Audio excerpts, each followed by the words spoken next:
থাকতে বলে নাই, কি বলছে? ফান্তাশিরু ফিল আরদ, সূরা জুমা। তোমার নামাজ কমপ্লিট, মসজিদ থেকে বের হও, এটা আল্লাহর হুকুম। সুবহানাল্লাহ বলেন, সুবহানাল্লাহ বলেন। কেন যাইবেন জানেন? আপনি অফিসে যাও, জমিনে যাও, রিজিক তালাশ করো, যেরকম সুবহানাল্লাহ। কারণ তোমার দিকে তোমার ফ্যামিলি তাকাই আছে, ছেলে সন্তান তাকাই আছে, তোমার স্ত্রী মা বাবা তাকাই আছে। তুমি মসজিদে বসলে তো হবে না। আমার হুকুম পালন করছো রে বান্দা, ফান্তাশিরু ফিল আরদ, মসজিদ থেকে বের হও, যাও তোমার কাজে। কারণ কাজে না গেলে তুমি রিজিক আল্লাহ দিবে না। আপনি হাত পাও গুছাইয়া যদি বলেন, আল্লাহ তুমি তুই সব, তুমি আমার খাওয়াইও, তুমি আমার পড়াইও, আমরা বলি না অনেক সময়, কিন্তু খালি হাত ফাটা আমি বই যে আল্লাহ ডাকলে তো হইতো না। আল্লাহ হাত দিছে, পাও দিছে, কর্ম দিছে, করে হাইবেন, তখন আল্লাহ বরকত দিবে, ঠিক না বলেন? তো অনেকে বলে আল্লাহ দেখুক। আপনি ঘুমাইতে গেছেন, দরজাটা খুলে ওপেন করে ঘুমিয়ে গেছেন। ঘুমিয়ে যদি কোন আল্লাহ আমি আপনার উপরে বসা রেখে ঘুমাইলাম, সুরে এসে দেখবেন যে সব দরজা খুলেই পাইছি, আজ আর কষ্ট করতে হতো না, দেখবেন যে সব নিয়ে গেছে। নবীজি বলছেন তুমি ঘুমাইবার আগে দরজা জানালা সুন্দর করে অফ করে বন্ধ করে ঘুম যাও, আল্লাহর উপরে ভরসা করো, তাহলে তোমার ঘরটা হেফাজত থাকবে। জোরে কোন সুবহানাল্লাহ। আপনি আল্লাহর উপরে ভরসা করলে খালি হইব? আল্লাহকে তো সব কিছু দিয়েছেন। খাবারের প্লেট সামনে নিয়ে যদি আল্লাহ আমার খাওয়াই দেন, আল্লাহ খাওয়াই দিব নি? আল্লাহকে তুই তো বিয়াকুফ, তোর আমি হাত দিছি, মাইকে খা, খাইবার সময় বল বিসমিল্লাহির, দোয়াটা পর, খাওয়া শেষ হয়েছে আলহামদুলিল্লাহ, আমার শুকরিয়া আদায় কর, রিজিক আরো বাড়াই দিব।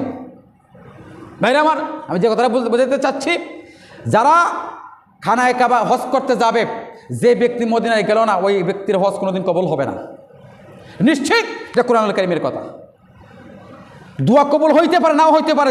আপনি যদি রসুলের রওজা পাকে যে কোনো আলেম সে যদি জ্ঞানী হয়, আলেম হয়, হক্কানি আলেম হয়, যে কোনো তরিকার যে কোনো মতের আলেম যদি হয়, তাকে জিজ্ঞেস করবেন, ভাই মদিনা শরীফ যাইলে রসুলকে সালাম কিভাবে দিতে হয়?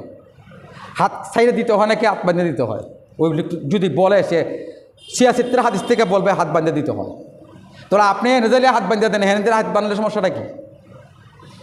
কোরআনুল কারীমে আসছে, হাবিব আমার, হাবিব আপনার দরবারে কেউ যদি আইসে গুনাহ যদি করে, আপনার দরবারে যদি আসে, যদি আস্তাগফিরুল্লাহ, যদি সে তওবা করে, আপনি যদি বলেন আমি আল্লাহ তার জিন্দেগির গুনাহ মাফ করে দিব। জোরে করেন সুবহানাল্লাহ।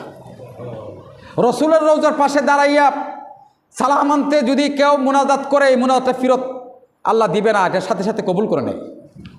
দোয়া কবুলের কতগুলা সিস্টেম আছে।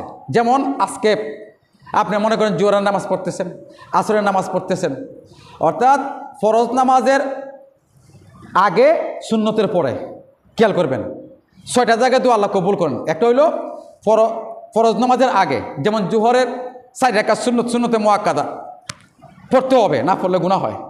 একটা হলো সুন্নতে মুআক্কাদা, সুন্নতে জায়েদা, যে সুন্নতটা রাসূল সাল্লাল্লাহু আলাইহি ওয়াসাল্লাম সব সময় পড়ছেন, তরক করেন নাই, সেটা হলো সুন্নতে মুআক্কাদা।